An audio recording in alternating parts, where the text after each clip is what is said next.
And it's a pleasure to introduce Adam Tanner. Adam Tanner is a colleague and a fellow with us at the Institute for Quantitative Social Science, which is just next door here at Harvard. And well, Adam has written a book. He's going to talk to us about it, about what stays in Vegas and about private data, personal data, which has been selected as one of the top 50 books by Washington Post.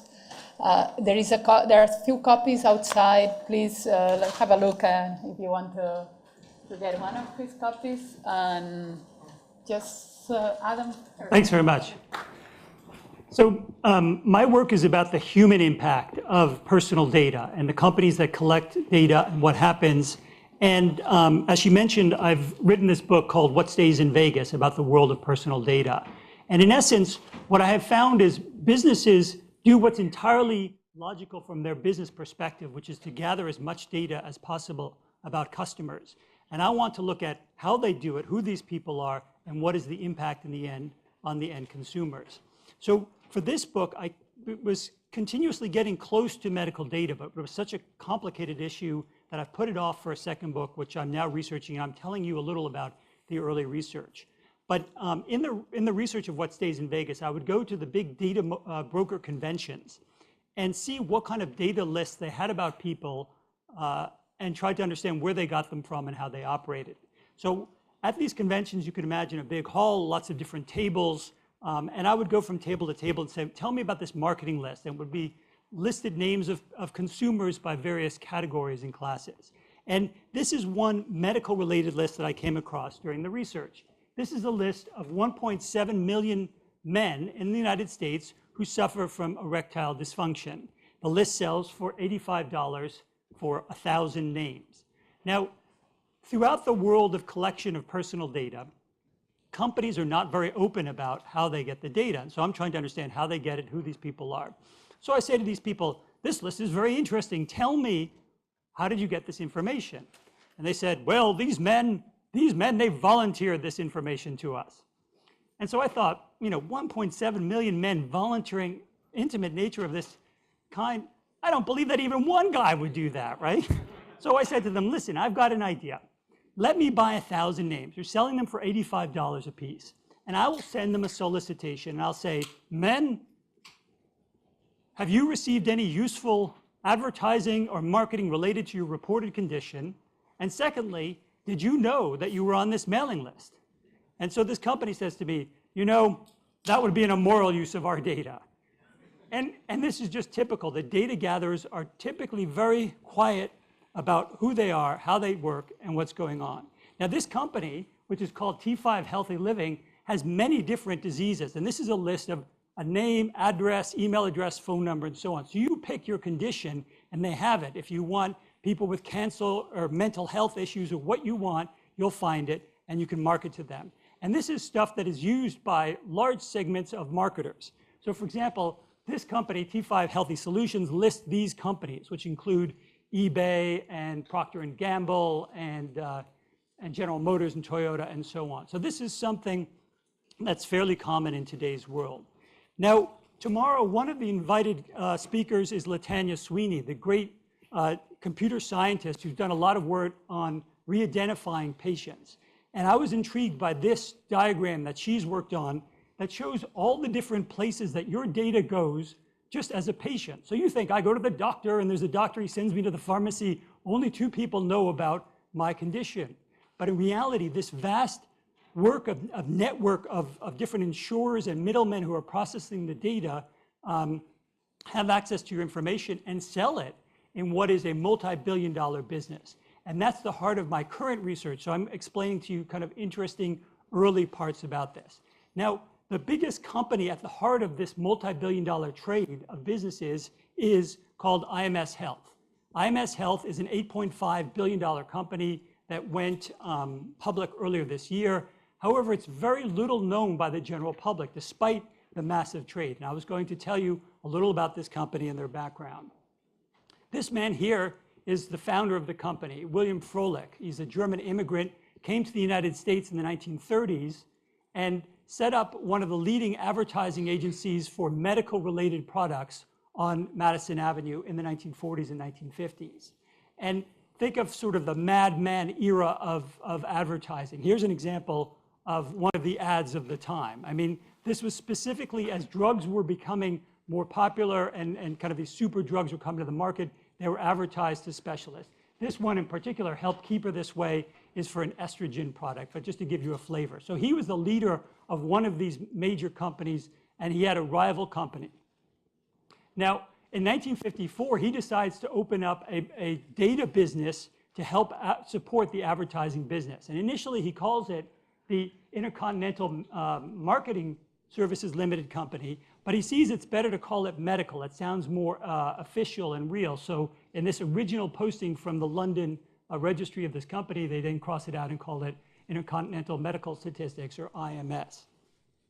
Now, this man here off to the left is the man he sends to Germany in 1957 to set up this company, to figure out what drugs are selling in different markets of Europe. So it begins off in a way that's pretty general. They want to know, is drug A selling well or drug B? What is the percentage of the market?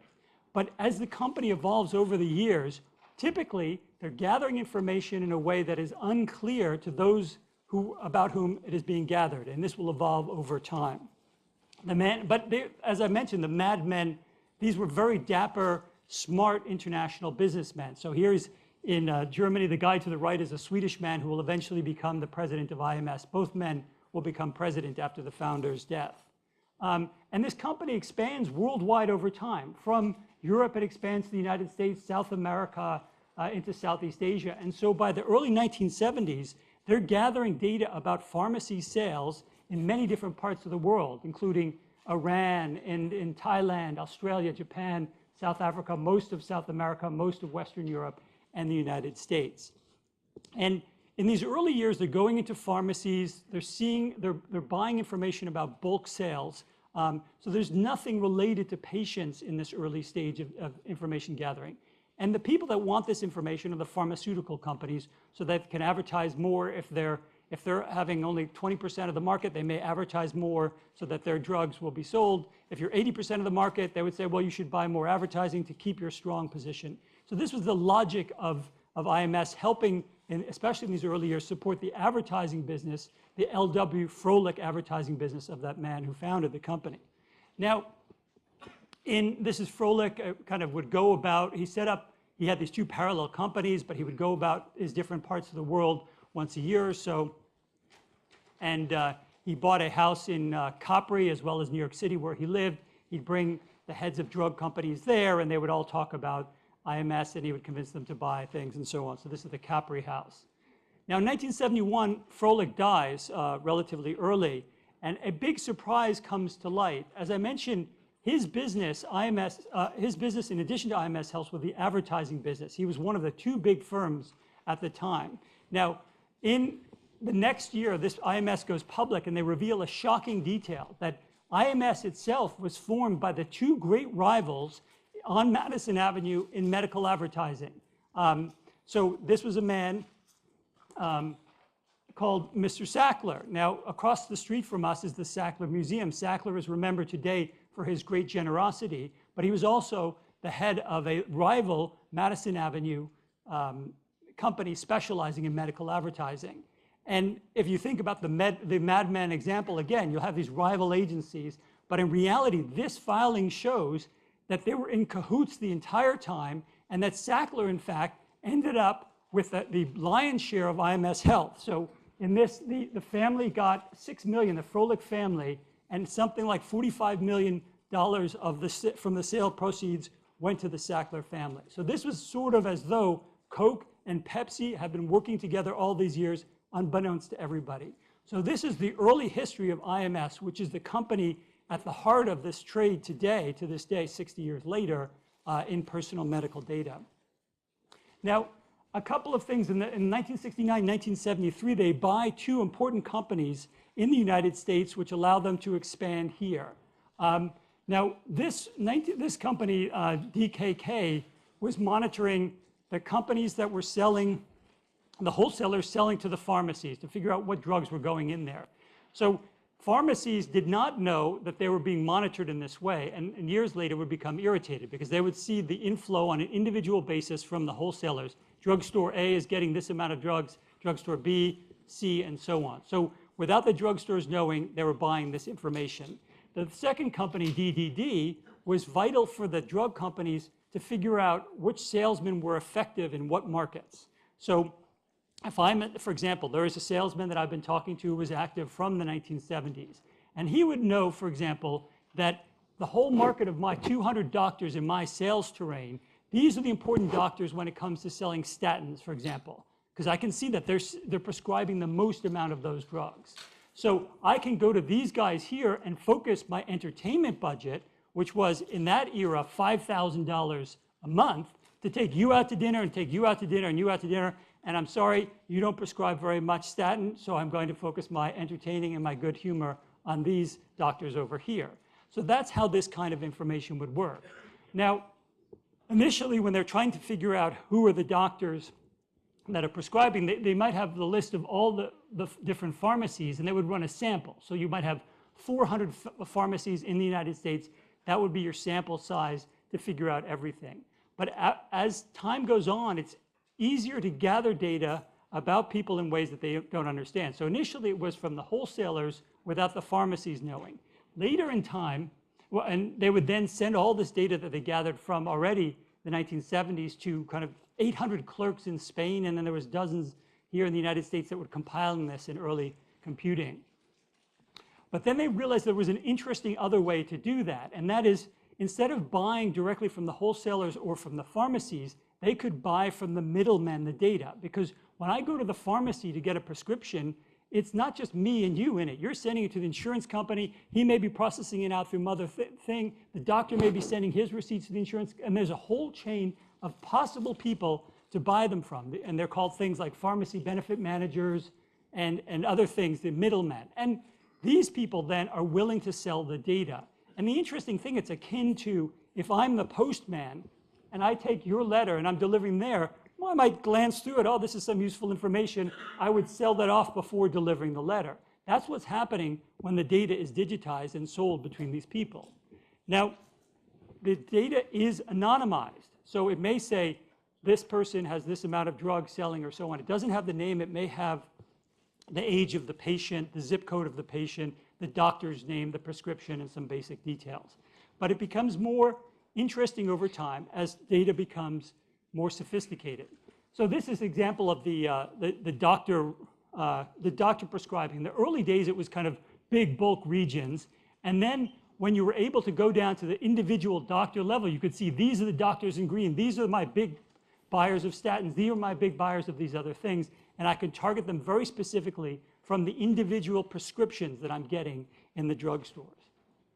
Now, the people who use this information are big pharmaceutical companies. As I said, this is a multi-billion-dollar trade. There are rivals to IMS, but they are the biggest. People on Wall Street, government researchers, and others use this kind of information. Now, in 2006, IMS announces a new development. They're going to sell longitudinal data. Now, longitudinal data is your prescription from February, and then your prescription in April, and then your blood test later on, and your hospital exit record. It is your personal medical dossier anonymized. So that is you, but it's sort of your head is not visible. It's an intimate picture, but you may or may not be able to be identified from the information. And here's some things that they say that are in this information. So the patient level details are where you're from, the date of birth, the gender, enrollment. And this is the kind of information that IMS and its rival companies are buying. Hospitalizations, emergency room visits, healthcare procedures, diagnosis. All this information is added into this dossier that exists about you and hundreds of millions of people across the United States and indeed worldwide. And this is some of the sources where they get this information. People you may not have heard of but are selling your medical data. So the switch data, these middlemen that have the data, managed care companies, even Medicare sells 5% of the data that they have. Again, anonymized, but with a lot of personal, intimate medical details that are contained in that. These are the countries where IMS is selling this longitudinal data, this patient dossier. So Australia, Belgium, China, France, Korea, Japan, Italy, Germany, Netherlands, United Kingdom, and the United States. And it's expanding. The latest statistics show that there's 500 million longitudinal dossiers. Now, this is very useful for marketing. It's very useful for lots of things. It's useful for research, but it's taking place without the patients knowing, much as in earlier years of IMS, the pharmacies didn't know that the wholesalers were selling the data. Then the doctors didn't know that the data was being sold by the pharmacies and the middlemen. Today, we, the patients, we don't know that our data is an active trade by this company. Now, should we be concerned about this? Tomorrow, as I mentioned, the woman who is the great innovator in the study of re-identification is scheduled to speak, Latanya Sweeney, and she's put together this chart which shows that if you take different pieces of data and pair different data sets together, you can often identify people who are seemingly impossible to identify. So, for example, using public records or news stories with hospital-related information or pharmacy-related information, you could identify them. If you knew my pharmacy records, for example, just based on my travels in the last few months, had I gotten prescriptions in those various places, it would only be me. If you knew a man of my age, Cambridge mostly, then was in Mauritius, then was in Macau, bingo, you've got me just based on that information. So it is possible to cross-reference and find people. Now, I want to explain a modest experiment that I did that's in my current book, What Stays in Vegas, in terms of data re-identification. I'm not a brilliant data scientist like many of you are. However, I have been able to re-identify people based on anonymous data. And so the experiment that I did was the Personal Genome Project, which is based here in Cambridge, a great scientific experiment where you donate your blood and information about your medical history to help science. This is made available to the public so people can study these different patterns. The personally identifying characteristics are your birth date, your gender, and your zip code.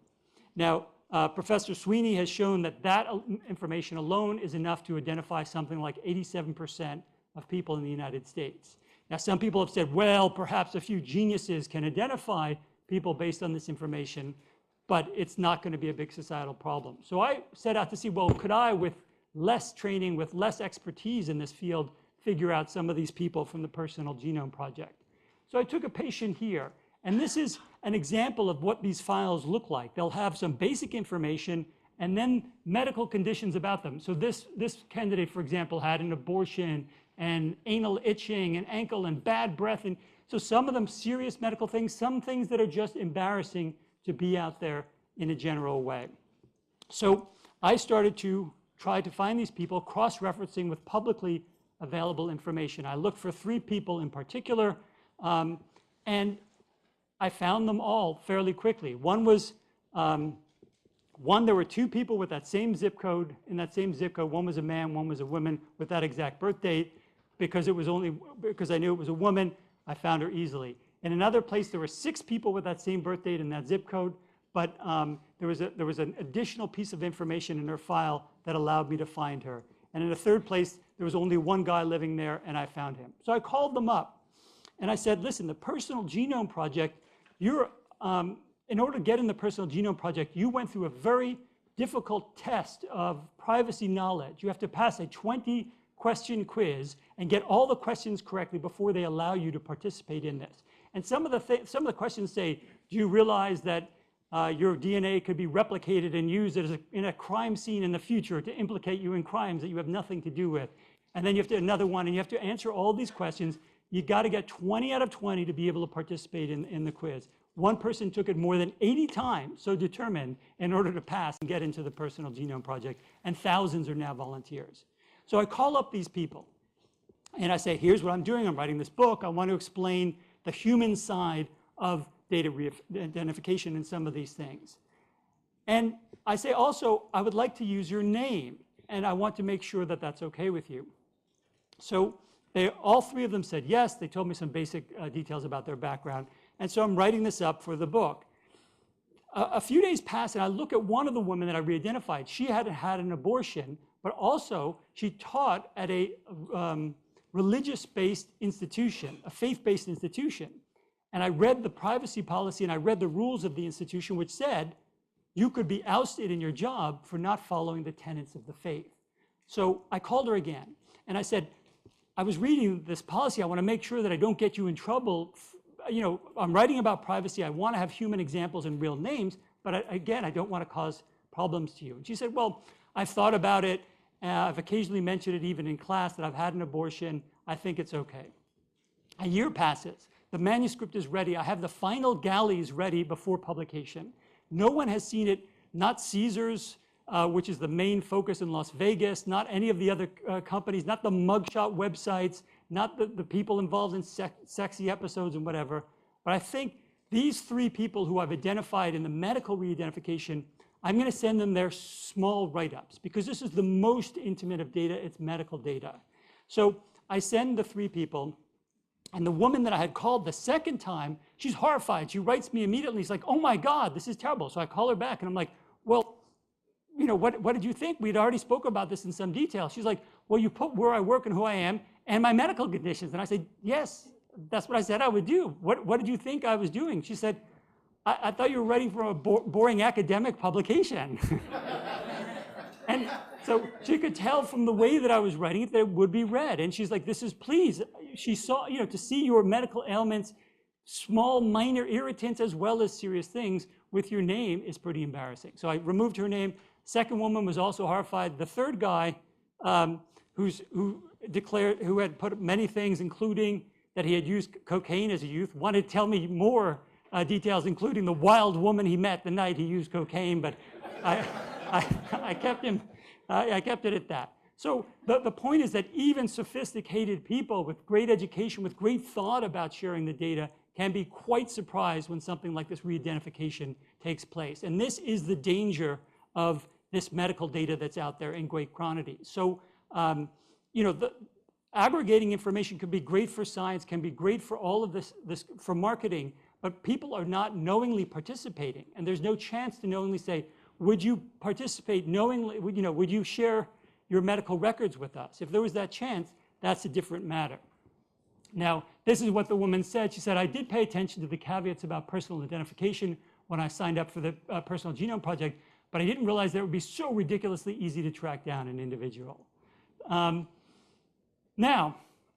Marketers are using this IMS information. This is something from last month at a conference call on a company called Lexicon.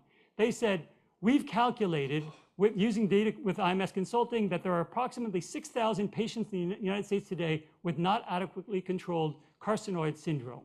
You could easily target it through leveraging IMS data of physicians who are currently prescribing this therapy for carcinoid syndrome. So what this means is that taking anonymous data from the pharmacies, which IMS does and which or 1 or 2 rival companies do, you can figure out these specialty patients who have conditions that they don't want to know out there and target them. We've seen even in the last week, there was a leak of stuff from Sony. Medical data was part of that. In the since 2009, 40 million records have been leaked by, 40 million health records have been reported missing, reported to the Health and Human Services Division. So all of these are kind of additional data that could be used to cross-reference to other kinds of data. And I'm hoping these kinds of issues of re-identifying data and the great potential of using scientific data but not causing harm to individuals is something that some of you, with the great knowledge in computer science that you have, would think about doing. So right now what you have is this, I call it the scale of patient power. We have no knowledge and no say in the sharing of our medical data. It could be different, that we could have say and we could have knowledge. Many people would probably consent to the sharing of the data if they knew about it. And I think that's some model that we could study in different countries. That's not something we have right now. There are models such as Health Vault where you could put your data, have control over it. But since it was set up in 2007, only about 2 million people have signed up. That's $100 million into the game or so. So this is something that is not caught on, patients being empowered with their data. And this is what a Health Vault file might look like. You put in your medications, your conditions, and you make it available to your providers, or you do whatever you want with it to help yourself. This is IMS's privacy commitment access just the other day. They said, we will be open about our services and products and, where required, offer appropriate choices for information collection or users to stakeholders in the healthcare community. So my work, as I explained, is about should there be choice and knowledge by the consumer? I think there should, and then consumers should be able to decide. So the world that we now have for healthcare data is one in which we don't have a say, and we're not empowered with our own data, and there are potential vulnerabilities. So on that note, I wanted to open if there was any questions, and thank you very much for listening.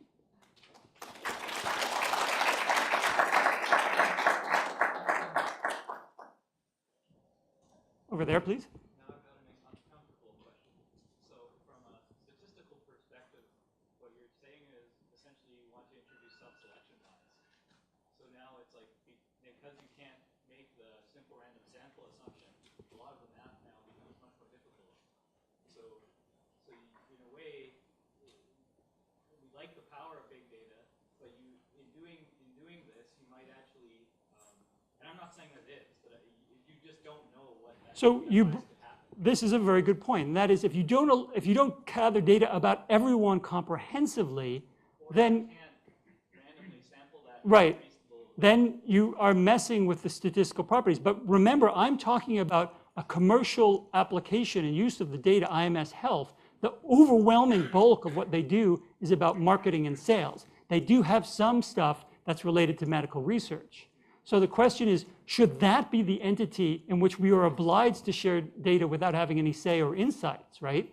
Or should it be a government entity or some kind of other entity if you're obliged? Now, of course, if you had an instance like the Ebola virus where you have to, there are instances where public health will definitely triumph, right? And maybe you could then say, all right, all of a sudden we're going to do cell phone tracking because this is an overwhelming public interest. But my point here is that there's not been a public debate, there's not been interest about, there's not been a discussion about this matter. So that's a good point, but we should discuss it and decide what's best as a society and not let a commercial entity decide for us what's best. There was one more question, please. What are policymakers doing about this? Are they aware? I mean, I'm aware with HIPAA and all these privacy rules that seem overbearing, and then this is happening, like, well, So,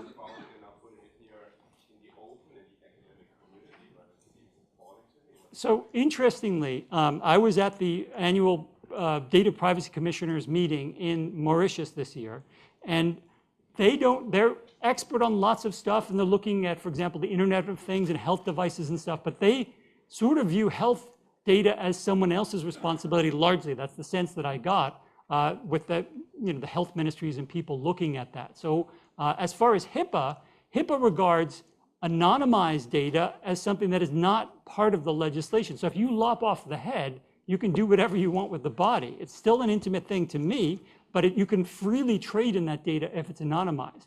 One more point comes to mind, just hearing your accent.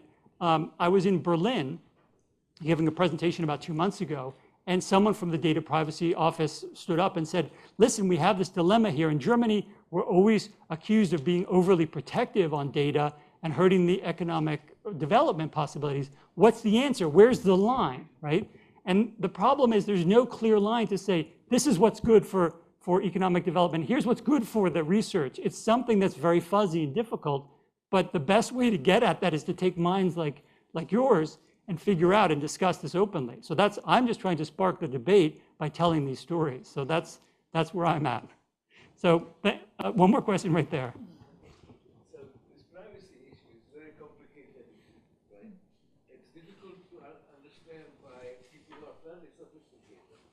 One problem. Second problem is dynamic. What you think is safe now is not going to be safe in 5 years from now, and you don't know the consequences. So is there a chance that we will be able to find some reasonable situation where we can handle this?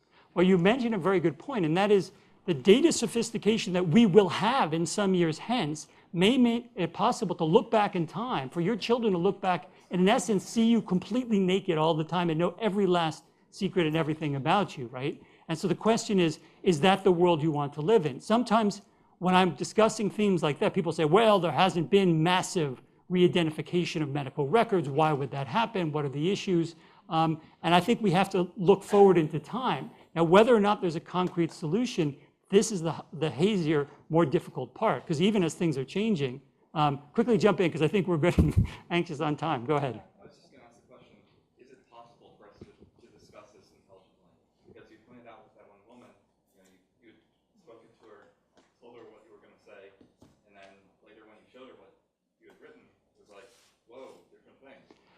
I think over time, yes, but I have to tell you that especially the companies that gather data are very secretive, and that's the story that I began. Pharmacies that gather your data and sell it for about a penny a piece are extremely reluctant, and I have a list of several dozen pharmacies that have refused to talk to me. The people taking your blood sample do not want to tell you that they are thinking about or already selling details about that. Hospitals don't want to talk about this. IMS Health does not want to talk about it, right? So the way to spark the discussion is to gradually get more openness on many different fronts. I'm only one person sparking this issue. Now, maybe if it was more clear over time with more channels of information, even the sophisticated woman like we mentioned would have more information out there. But as sophisticated as she was, there's lots of stuff going on that hazy chart of all these different lines that the middlemen don't want to talk about, the pharmacies don't want to talk about, the data brokers don't want to talk about it, and you have guys like me that are just prodding them, tell me more, and a lot of what I rely on are former executives and former officials at these companies who years later are glad to tell me about it. So the early history of this company, IMS, and some of these things I've told you about are now revealed in that manner, right? But it's a difficult investigative job. I think it is possible, but it's not an easy conversation. Anyway, I think I've gone a little over, but thanks very much for listening.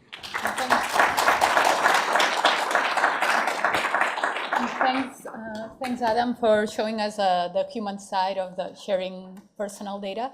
Just a remark as a hope for solutions. Tomorrow in the morning, Salil Vadan, a close collaborator of us, will be talking about a multidisciplinary project that works on privacy tools to try to address exactly these issues on how to share personal data, sensitive data. And thank you again. Yes, And there is something for Adam. Oh, can you come here? Okay. On the behalf of Academy of Science and Engineering, we want to appreciate Dr. Adam Turner for delivering his keynote speech. So I request Mercy to hand over this appreciation certificate. Thanks, Adam.